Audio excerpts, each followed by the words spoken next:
Hello and welcome to ET Auto. Today we have a very special guest, Mr. Shashank Srivastava, Senior Executive Officer, Sales and Marketing, Maruti Suzuki India. Welcome to the show, sir. Thank you so much. Fiscal year 2023 has been a record year for automotive industry, and it has been a record year for Maruti Suzuki as well. How do you see fiscal year 2024, and what are your milestones to achieve? Yeah, so you're right. We saw record levels of sales in 22-23. In fact, the sale was almost 3.9 million, which compares very well with the previous high of 3.37 million, which was in 1890. So pretty good and strong numbers last year. This year, 23-24, the projections in the industry seem to be around the 4.05 to 4.1 million. That translates into a growth of about 5 to 7%. Okay. How do Maruti Suzuki, plan to, do the assault attack on the SUV segment? You have unveiled Fronx and Gemini in the Auto Expo. And what are your plans in the SUV model space? And do we see many more models to come in? Yeah, so just to give you a brief of the and the background of why we launched these two SUVs, the Fronx and the Gemini. In the non-SUV space, Maruti Suzuki's market share is about 65%.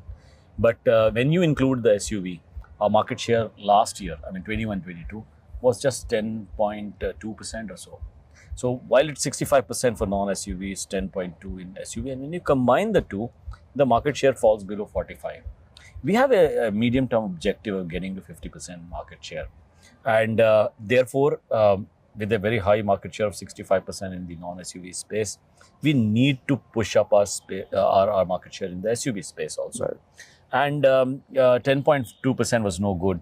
So we had only one model, Brezza. Right. And Brezza, although is a class-leading vehicle in the entry SUV segment, we had no mid-SUV car, which we introduced the Vitara in September last year. Right. And we have had the 6-month sale so far. We touched about 50,000 sales in those 6 months. There is been problems of availability, etc. Right. But the thing is, the total number of models in the industry about 46 in this space, Right. and we had only one Brezza. So obviously, we had to reinforce our portfolio itself, because with one model or two models, we will not be able to achieve the targeted market share. Right. So we introduced these two models, Fronx and the Gemini. With these four models, we hope that we would probably get to around 25% of the SUV share from the last year's level of 10%. So 22-23, our market share was about 13%. Right. But in Q4, with the better availability of the Brezza and the Vitara, Right. we actually, our Q4 was close to 17.5%. Right. Right. So now talking about the Fronx, the very natural question, you talked about Brezza as well, the very natural question comes to that it might cannibalize the existing product portfolio. Maybe the buyers go into Baleno buyers might jump into Fronx, or Fronx might jump into Brezza, and vice versa. Yeah. But what is your opinion? Who's the customer of Fronx in terms of who will buy Fronx, in terms of talking about its overall features, overall availability, and everything?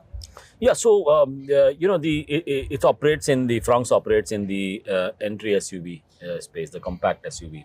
It's a 4-meter vehicle, just like the Brezza. That space has become very large. In fact, it's the largest sub-segment in the industry.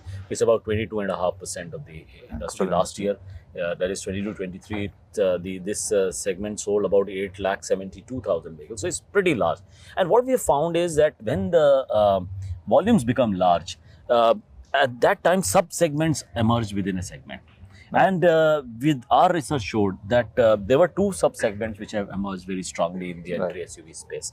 One is the lifestyle and slightly more niche off-roading type of SUV customer, which is that space of Gemini. So we have launched the Gemini there. The volumes may not be so large there. However, there is also a large sub-segment which has emerged, which we found was the urban, young, technology-savvy buyer. We call them trailblazers, in the sense that they want more features, more technology, and they are they want to have something which is modern, futuristic, and at the same time has that freshness, and that is what the Fronks we thought aptly fitted that segment, and therefore we have the Fronks launch for these type of consumers. Okay.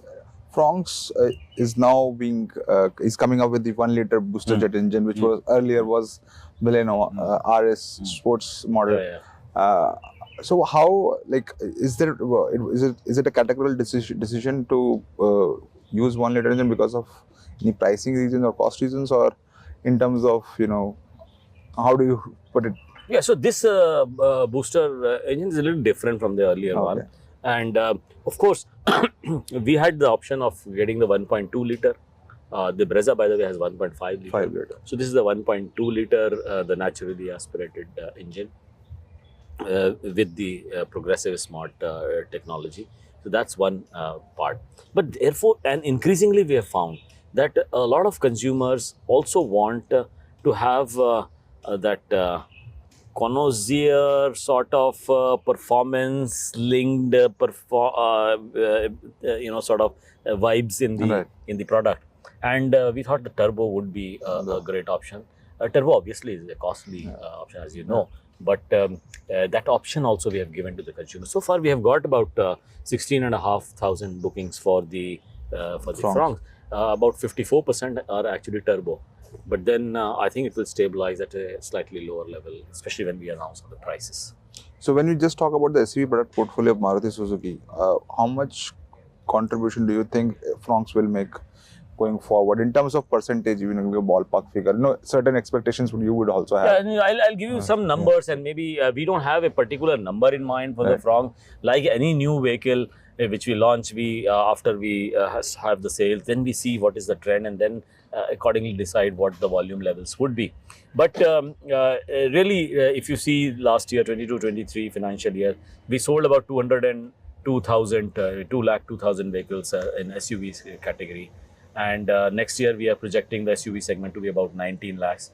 And if we want to be number one in the SUV, which is what our MD San has said, that you have to get to the number one spot in SUV, because that's the only segment where we are not number one. We are number one in MPV, in vans, in even sedans, and also in hatches. But SUVs, the number one spot has eluded us. So if you want to do that, then I think you need to get to that 25% share, which means you have to sell in a 19 lakh market about 4.75 type lakh of 4.75 lakh SUVs. Currently we are doing that's about 40,000 SUVs a month. Okay. That's like 4.75 lakh. 40,000 में month में हमारा 15,000 तो Brezza है. And we are getting about 10-12,000 numbers from Vitara, the fresh inflow of consumers.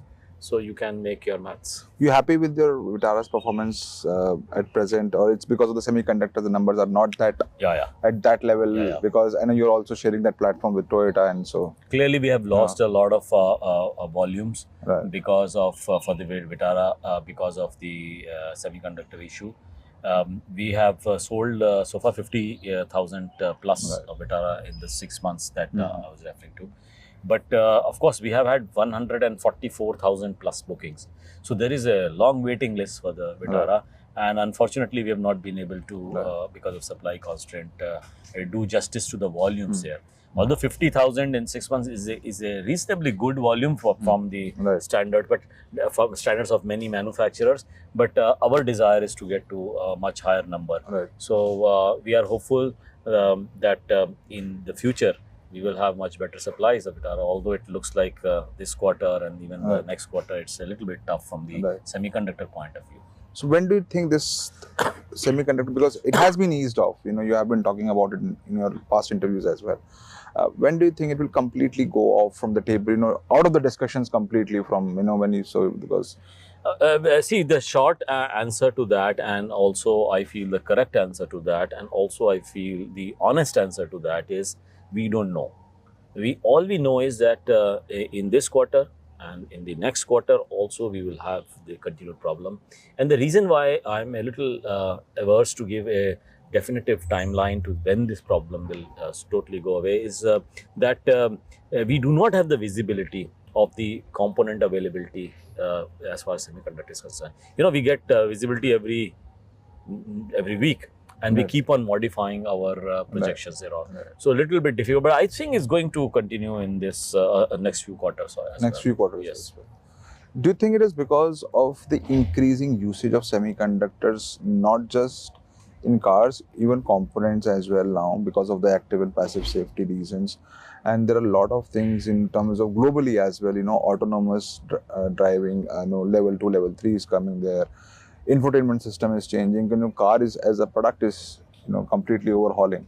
So is it the reason one, because, or is it because of the COVID pandemic happened and then things were not as good as, because a lot of laptops, as people said, laptops, TVs were sold. So what is your analysis? Yeah, so it's a mix of those factors which you mentioned.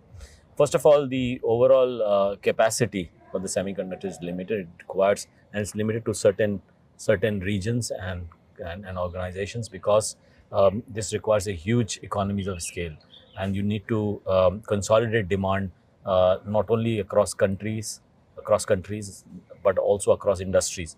And during the COVID, it's true that the demand for semiconductor for the other industries went up drastically. The laptops, the mobiles, the communication equipment, the washing machine. Right.